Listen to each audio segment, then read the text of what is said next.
Eu lembro que quando aconteceu o lance da minha separação, um dos momentos mais difíceis foi exatamente eu ter que enfrentar as pessoas à minha volta, Horrível, com né? elas descobrindo que aquela pessoa que eu apresentei e que trouxe pro meio, pro convívio de todo mundo, por uma falha minha, porque daí a gente toma pra gente, né, a culpa.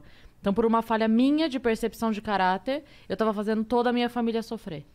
Pela atitude de alguém. Então, eu fiz a minha filha sofrer, eu fiz a minha mãe sofrer, porque elas se apegaram a uma pessoa que eu trouxe. E que se eu não tivesse trazido, ninguém naquele momento... Então, a gente toma essa culpa Comovente mesmo. teu relato, Cris. Comovente mesmo. Corajoso e comovente. Porque você não teve culpa. Você não conhecia. Mas a gente sente, né? Eu olhava a minha filha sofrendo, a minha mãe chorando. Eu falava... Mas não claro. Mas é que na hora a gente fala assim... Por que que eu deixei essa pessoa fazer vê parte só, da vida delas? Aí você se coloca para se cuidar por último. Você é protagonista da sua vida, da sua dor, do seu sofrimento. E você fica mais preocupado em sarar a filha, a mãe e os outros. Por isso que muita gente fica com uma ferida sangrando durante muito tempo, que não cicatriza. Porque já chega o teu constrangimento com o que você sofreu. Aí você tem que acudir o sofrimento de tantos e o constrangimento de tantas pessoas, fica inviável. Daí, qual que é a libertação? Só falar para a filha, ó, eu errei. E deu. Mas não fazer mais do que isso. Porque nós ensinamos, de um jeito ou de outro, que os outros têm que sofrer mais do que quem está sofrendo. Como assim? Acho que eu não entendi o raciocínio. Como assim? Eu não deixo mais minha mãe sofrer mais do que eu. Não deixo. Por uma dor minha, não. Pode sofrer pela tua dor, mas não pela minha dor. Tu tem que dizer assim, ó, devolve a minha dor. Tira Porque as pessoas roubam as nossas dores. E se doem por nós. Não a faz gente um já superou. escândalo, estardalhaço. A gente já passou dali, estão ali ainda rendendo. Ah, mas eu chorei tanto por aquela sua separação. Não, é minha separação.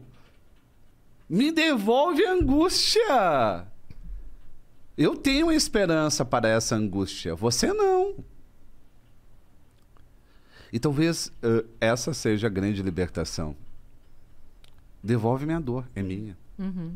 Mas se a pessoa não sofre também, a gente acha que aquela pessoa não se importa com Não, a não. gente. Vê só. O que a pessoa pode oferecer é audição. Cumplicidade e amizade. Só. A dor do outro é impenetrável. O que eu faço é estar por perto. Eu não quero dar uma solução à dor do outro. Exato. Eu quero ficar perto. Estar perto é o suficiente. Não sei se vocês viram uma ilustração que viralizou essa semana. É uma pessoa assim com uma bola toda emaranhada, confusa, entregando para outra e falando assim: Tó, eu não quero que você resolva, eu só quero que você veja. É isso.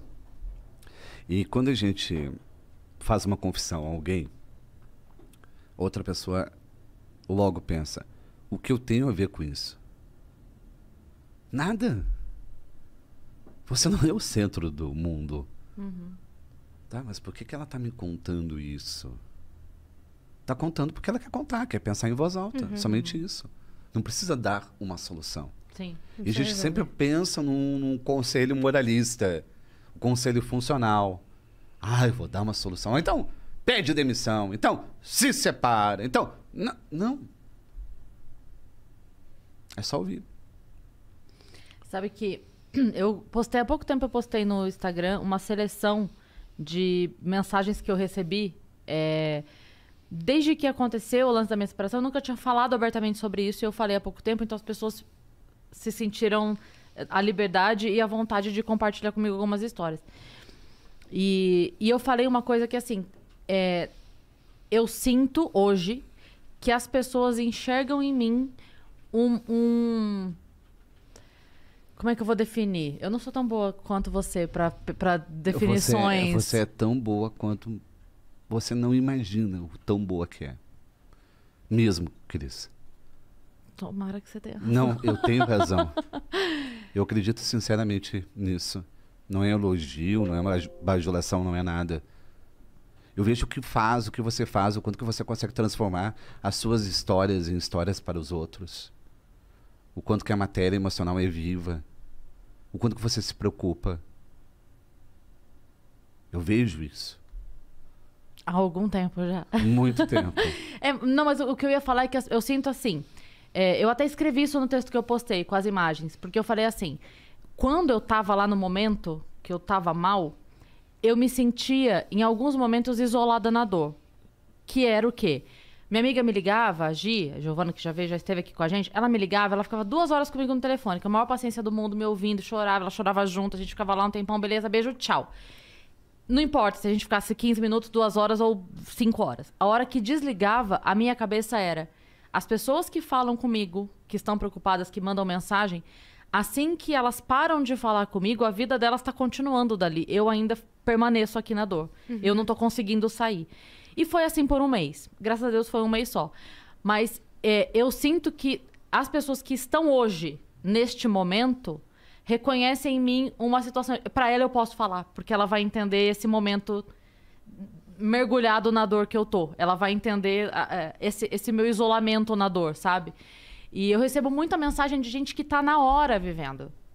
Eu recebi uma mensagem de uma menina outro dia falando assim, Cris, eu queria te agradecer, porque eu ouvi uma frase que você falou, a gente tava conversando aqui no podcast, eu ouvi e tal. São 11 da noite, eu tô na rodoviária, voltando pra casa da minha mãe, porque eu não tava aguentando mais há muito tempo, eu não tinha coragem de tomar uma decisão na minha vida. E eu fiquei assim, meu Deus, a vontade era ligar e falar, você tá bem? Pelo amor de Deus, minha vida quando chegar, sabe?